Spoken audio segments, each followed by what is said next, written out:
પ્રભુ ઈસુ ખ્રિસ્તના સર્વસમર્થ નામમાં પ્રેમી સલામ. સુલેમાને પહેલું મંદિર બનાવ્યું હતું જે તોડી નાખવામાં આવ્યું હતું. આ મંદિર ફરીથી બીજી વાર બનાવવામાં આવ્યું, જેને હેરોદે ફરીથી પાછું બનાવવાનું શરૂ કર્યું અને પ્રભુ ઈસુ ખ્રિસ્તના સમય સુધી તેનો એક ભાગ 46મા વર્ષમાં બનીને પૂરું થઈ ગયું હતું. જ્યારે પ્રભુ ઈસુ ખ્રિસ્તે આ મંદિરમાંથી વેપારીઓને બહાર કાઢી મૂક્યા ત્યારે યહૂદીઓએ પૂછ્યું કે આ તે કયું ચિહ્ન દેખાડી રહ્યો છે.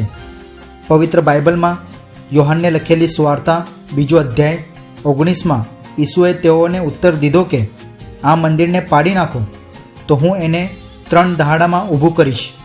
પ્રભુ ઈસુ ખ્રિસ્તે આ કલમ દ્વારા પોતાના વધસ્તંભ પરના મૃત્યુ અને પુનરુત્થાન વિશે સૌથી પહેલાં કીધું હતું. આ મંદિર એ જગ્યા છે જ્યાં પરમેશ્વરની હાજરી હોય છે અને મનુષ્ય પરમેશ્વરની ઉપસ્થિતિમાં આવે છે. પાપ કે જેના કારણે મનુષ્ય પરમેશ્વરથી દૂર થઈ ગયો છે અને પ્રભુ ઈસુ ખ્રિસ્તે મનુષ્યના પાપની સજા પોતે વધસ્તંભ પર સહન કરી મરણ પામ્યા.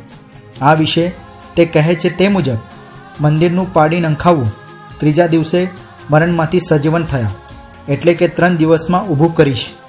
જે કોઈ પ્રભુ ઈસુ ખ્રિસ્ત પર વિશ્વાસ કરીને તેમને પ્રભુ અને તારનાર તરીકે સ્વીકાર કરે છે તે તારણ પામે છે.